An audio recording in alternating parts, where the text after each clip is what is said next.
What's up, guys? My name's Stu, and today we're going to be talking about the World Razer Temporal Ops Juggernaut.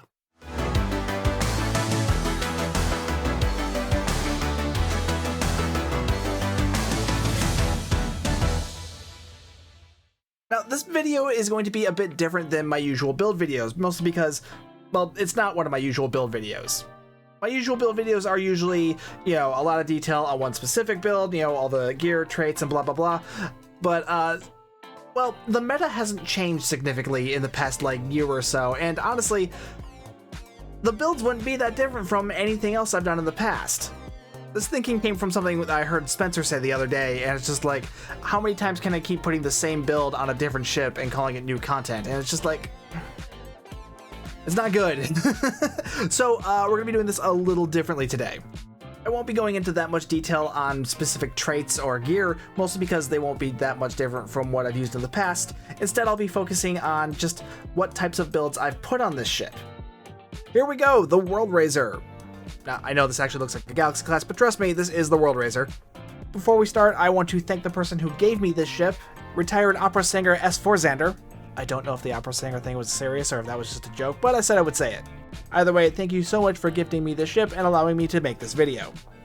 Now, like I said, this video is going to be more focused on what this ship is capable of doing rather than what specific traits and gear I've put on it. Largely because, one, it's something I haven't done a bunch of times already before, but two, this ship is capable of doing a number of different build types. And I feel like that needs to be shown off because it's one of the reasons why I like this thing so much. The World Razer is a temporal ship with a 5-3 weapons layout, so it is going to be very well suited to forward-facing builds. The 5-3 weapons layout is obvious because you're going to be able to put more weapons on the front of the ship, but the temporal seating adds to this because a lot of the temporal abilities that are used to trigger unconventional systems have forward-facing arcs. So on that thought alone, my first idea was to do a beam overload build. So loaded up with dual beam banks in the front and omni beams in the back. I like to include the Terran Task Force cannon to give it a little bit of spread damage whenever I use scatter volley to trigger preferential targeting. And there we go, one of my typical dual beam bank beam overload builds. After playing around with this setup for a bit, I quickly remembered that, frankly, I'm kinda sick of single target builds. Fortunately, this ship is a Juggernaut, meaning that flying it is going to feel much like a Dreadnought due to its large size and low turn rate, but its bridge officer seating and console layout are much more like an escort, meaning they prioritize tactical. What we get from that is a Galaxy class that can use Cannon Scatter Volley 3. So I swapped out my dual beam banks for cannons and my omni beams for turrets and went from there. I did like this setup better because it freed up some of my bridge officer seating. On a beam overload build, I'm always wanting to use preferential targeting, both to buff beam overload but also to give me the excuse to put a cannon on there. But that means I have to dedicate a buff spot to both beam overload 3 and cannon scatter volley. But with a dedicated scatter volley build, I have freed up some of my tactical seating. Not only am I able to add attack pattern beta, but I've also been able to bump torp spread up to level 3. Or I could swap those and keep torp spread at 2 and use attack pattern beta 2. Though the downside here is that I do end up losing recursive sharing 3. If I want to keep recursive sharing, I'm going to have to bump that down to level 1, and by doing that it means I lose timeline collapse, which that's one of my unconventional systems triggers. It's not a huge sacrifice, especially because recursive sharing is much better for a single target build. Frankly, I probably would have been better off keeping timeline collapse for the unconventional systems trigger, though even at level 1, recursive sharing still has impressive damage potential, so where you want to prioritize is up to you. However, there is another option if you want an energy weapon build with some spread damage. Now, lately I've been playing around with Fire at Will a lot. This happens to me every once in a while. I go through phases where I'm just really into Fire at Will. And that's just because I like the idea of firing beams in every direction and doing damage, because that's fun. Back in the day, before my DPS chasing days, that's how I used to pretty much set up all my builds, was Fire at Will, because that's how I had fun. These days, Fire at Will is usually better suited to tank builds, largely because of the amount of threat it generates, but it's still capable of putting out some decent damage. Though I've set this Fire at Will build up differently than I usually do. Typically, I like to set up Fire at Will as a broadside build, getting the most coverage out of my beams. But, like I said earlier, this ship is much better suited to forward-facing builds. So I decided to make this a forward-facing Fire at Will build. I brought back my beam overload gear, but I swapped out the firing modes, so I dropped beam overload 3 in favor of Fire at Will 3. And since there was no need for preferential targeting anymore, I was also able to drop cannon scatter volley from the seating. So not only do I have an energy weapon build with spread damage, but I'm also able to keep recursive shearing 3. Honestly, of the build types I'm running right now, this one is probably my favorite. It's not the best option for maxing out your DPS, in fact I'm pretty sure it's the lowest of the 4, but it's still certainly no slouch either. Speaking of the fourth build type, now let's take a look at the last one, the torpedo build.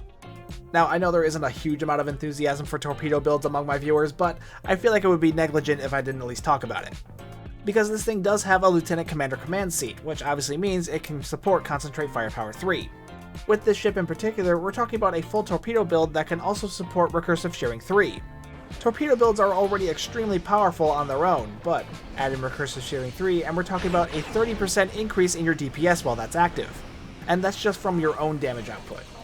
Keep in mind, Recursive Shearing will build up damage from any friendly source, not just you. Now, typically with a torpedo build, a 4-4 weapons layout is actually better because you can get an extra mine in the back. Having 5 torpedoes in the front really isn't going to do anything for you because torpedoes fire sequentially, meaning they can only fire off one at a time. So by the time you get to that last one, odds are the first torpedo is already off its cooldown, and the system will always prioritize the first torpedo that is ready to fire. So a 5th torpedo will likely never get the chance to be used. That's why I have a dual beam bank in this 5th slot. It won't do much either because I'm not geared for getting much damage out of it, so all this is really good for is its set bonus. So a 4-4 layout would be nicer for this build in particular, but would really detract from the versatility of the starship as a whole. Some other things to point out for this starship, first off, the Juggernaut array. Being a Juggernaut, it does come with one. This one deals phaser damage. If you don't know what a Juggernaut array is, it's kind of like a phaser lance. But instead of a beam that fires twice at one target, it fires off as more of a large bolt that will hit multiple targets at once, assuming they're in range. Like with a lance ability, a Juggernaut array's damage will scale with your damage type buffs. Since this one deals phaser damage, it'll be affected by anything that buffs that damage type. It's actually the same story with the console this thing comes with, Light of Civilization. It also deals phaser damage and is buffed by phaser damage buffs, which makes me think this ship was made with a phaser damage build in mind. But with that thinking in mind, I would be kind of disappointed with the seating because it doesn't really have any specialization seating that specifically buffs energy weapon damage. For that, I'd prefer that command seat to be swapped out for a America Worker seat, or even an Intel seat. Of course, then a torpedo build on this ship would no longer be an option, because you wouldn't have access to Concentrate Firepower 3. Frankly, I think this kinda highlights the thinking behind starship design over a Cryptic. No ship should be too good at any one thing. I'm not knocking them for it really, because it makes a lot of sense. If they make the perfect ship, then how do they get people to buy any of the other ships they make after that? But even then, kinda like I said earlier, this is part of the charm of this ship. It's not 100% well suited for any one thing, but it is still very well equipped for multiple different things. And this is just the 4 builds I put on it for just this video. Frankly, if I put my mind to it, I could probably get a decent tank build out of it. I know it has more tactical focused seating, but it still has a very high hull and shield modifier. I could definitely tank in this thing. Also, remember that time I tanked in a Legendary Defiant? That was a weird day. But yeah, if I can tank in that, this would be easy. And with all this temporal seating, honestly, I think I can get a half-decent EPG build out of this thing. It certainly wouldn't be a great EPG build, but it would be serviceable. Now, before I move on, I should probably talk about how this ship handles. Because I've talked a lot about how this is optimal for a forward-facing build, and that's largely because of its seating and weapons layout. But there is a downside to its forward-facing nature, and that is its turn rate. This is a Juggernaut, which have the seating and console layout of an escort, but the body of a dreadnought. This thing has a turn rate of 7 and an inertia rating of 35, so it is going to feel big and heavy. Though, funny enough, with those stats, that actually does make it one of the most maneuverable versions of the Galaxy class, because the Andromeda, the Ross, and the Cygnus all have a turn rate of 6. Hardly a difference that you would notice, but I still found that kind of amusing. Fortunately, there are ways to help out with the turn rate. For one, this is a temporal ship, so you will have access to the offensive configuration of the molecular deconstruction beam, which while active gives buffs to max engine power, flight speed, and a 20% buff to turn rate. Though for additional help you could just put an RCS console on it. Though if you're going to go that route, for the love of God, make sure it's a Bellum RCS from the Discovery Reputations Dilithium store. Don't use those stupid conductive RCS consoles from the crafting system, they're not worth it. There are a few other consoles that are helpful with turn rate, like Tachyokinetic Converter, but none are quite as effective as an RCS. The only other option I can suggest is keep doing your endeavors, because turn rate is one of the skills you can buff with that system. So yeah, my point is this ship feels like a very big, very slow ship. So if you prefer ships that are small, fast, and nimble, you might not have the best time in this thing. Though if the lack of speed and maneuverability is the only thing you don't like about this ship, I would suggest taking a look at the Temporal Light Cruiser. That ship is rather similar to this one. It's nearly as versatile, also having a 5-3 weapons layout and being a full temporal ship with a Lieutenant Commander command seat, but it is much smaller and more maneuverable. Though the big differences are that it is a light cruiser, so it is much smaller and more maneuverable than this Juggernaut, but being a cruiser, its seating and console layout are a little bit more engineering focused than tactical focused like this thing. Also, because it's a Federation light cruiser, it can't equip dual cannons like this thing can. But yeah, I thought it was worth noting the similarities between the two ships. Okay, I've talked about the ship, now let's talk about what comes with the ship. The console, Light of Civilization. Honestly, I'm not very impressed with it. It has okay passive buffs, nothing terribly impressive, but not anything I would call worthless either. It's the active ability that I'm really having trouble liking though.